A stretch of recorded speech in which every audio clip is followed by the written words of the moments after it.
Scott already referred to the outcome of the program prioritization process at Guelph, which justified our concerns that it was weighted against academic programs in that the first quintile, the zoning rankings for reinvestment, was mostly non-academic programs in ascending rank, such that in the fifth quintile, the kill zone were mostly populated with academic programs. Scott also referred to the administration's discomfort with the student reaction to the PPP, and at various public meetings, the president said, of course, we never said this was about equality. This was only about cost effectiveness. But from the beginning, the PPP had been launched as a means, as they put it, to ensure resources would go to programs that were mission critical. And so there was a general perception in the university community, including among our members, that the rankings do represent an evaluation of quality, albeit a flawed and biased one. More worrying than the rankings, perhaps, were some indications in the task force report that accompanied the rankings, which suggested things like more core courses should be taught in non-traditional ways using technology for effectiveness and efficiencies, that is to expand online teaching.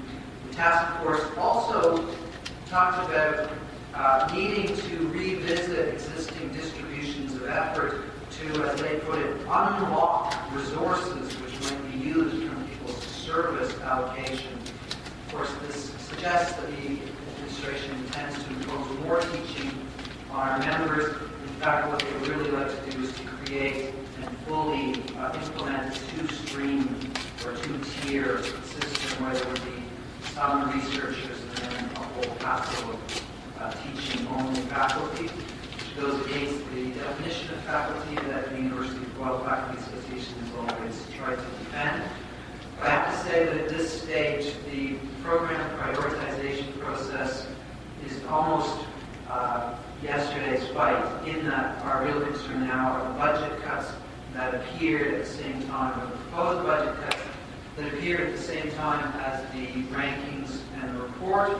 And those budget cuts target colleges, that is, they target academic programs rather than administrative units.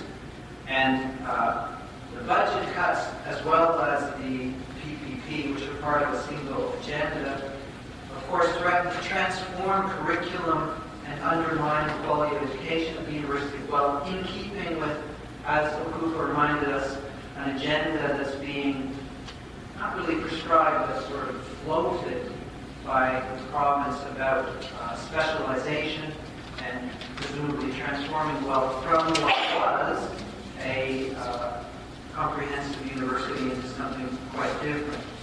And our biggest concern is whether budget cuts, somewhat informed by PPP, will lead to program closures. And the question about program closures is this. Under our existing collective agreement, if the administration carries out restructuring that results in program closures, the collective agreement states quite clearly that affected faculty would have to be offered a choice of a buyout or redeployment.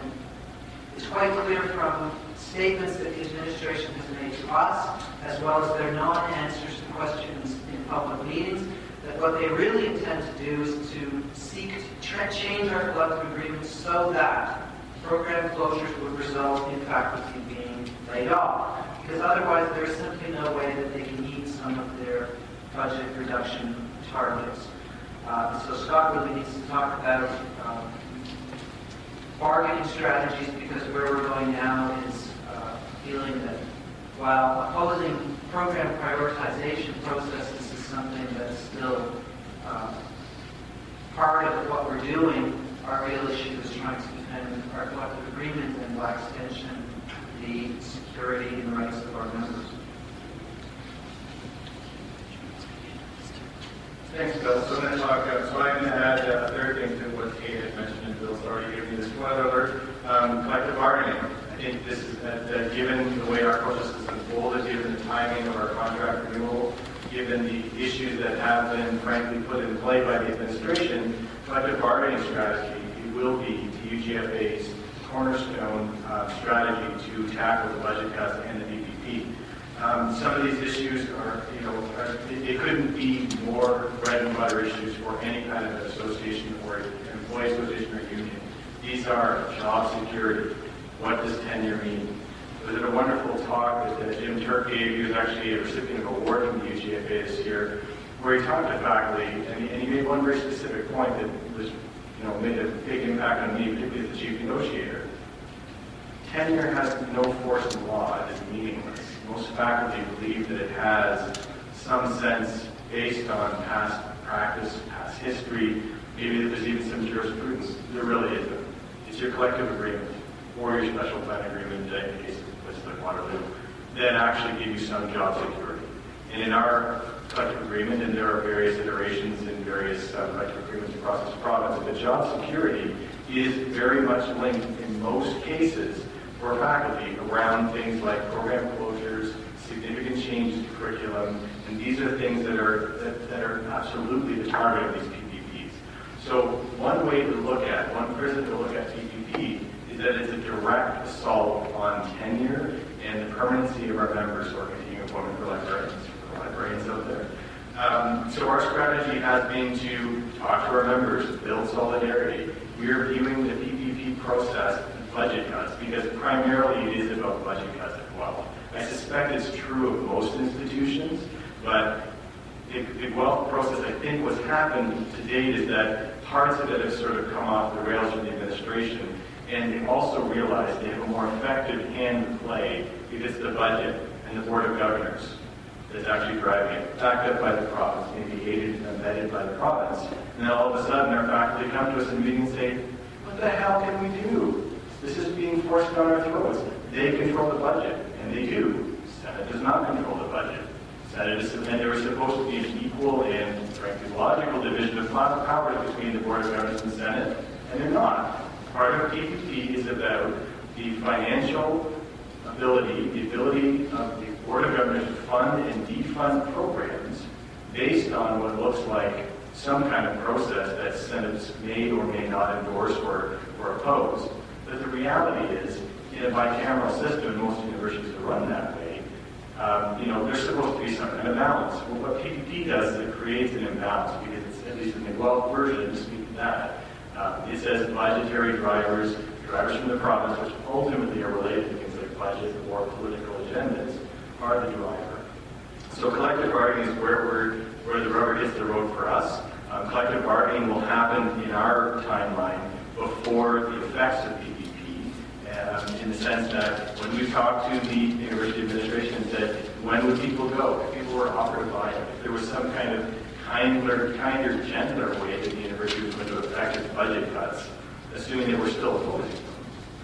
How would that happen? When would they go? Well, they're going to go next fiscal year. And we asked them before or after our contract renewal. Of course, after our contract renewal. So we have to fight many of these fights in collective bargaining. So just to go quickly through it, obviously job security, we have a very specific article around program organization. It's not that much different, but it has a no layoffs clause. It doesn't really say that. And in fact, we need a lawyer's opinion to effectively, to our own minds anyways, really reassure ourselves that it actually is a no layoffs provision, except for financial efficiency, which the university would never do, and most universities wouldn't go down that road. But it's some form of job security, and we are going to fight for that for our members.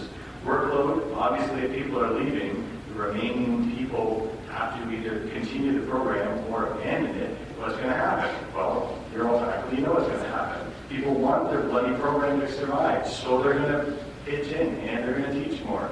Even though the collective agreement says things like, they shall not increase your workload over the course of the collective agreement, you're damn sure they're going to make you try to do that. And if they get you to do it willingly, it's better.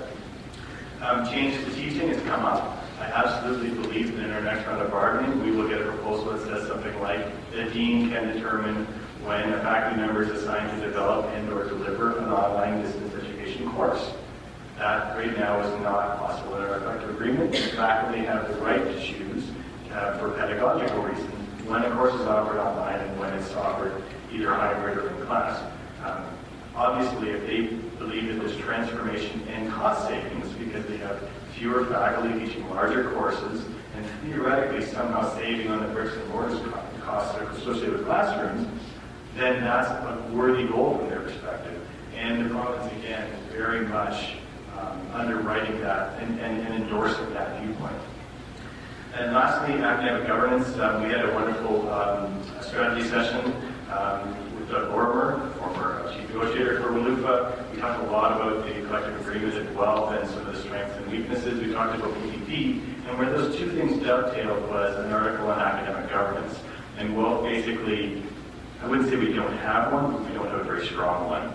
And what the collective agreement academic governance does is it basically gives you the intersection point between the faculty association union and things like Senate. And this is one of the core principles that I think we have to go to our members and talk about is how do we strengthen our ability as faculty members and as academic staff to defend the processes that we believe in, things like collegial governance and things like the legitimate role of Senate to determine what programs are offered. So I'll just talk one last point about PPP as a mobilization issue.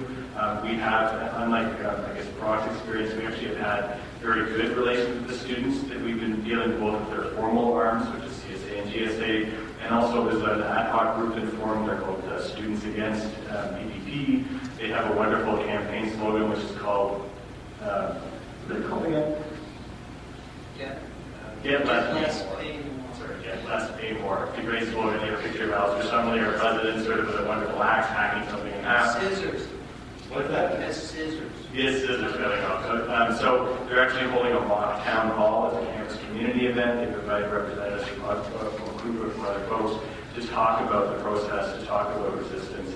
And we've made common ground. I mean, we have areas where our interests may diverge, but when it comes to things like reducing the numbers of offerings, closing programs, reducing choice, while at the same time increasing costs, let's be clear, they're not going to suddenly roll back tuition to our place by doing the PPP. We have common cause with the students, and that cause is the quality of education and choice in education. So that's at this point the focus of our strategy.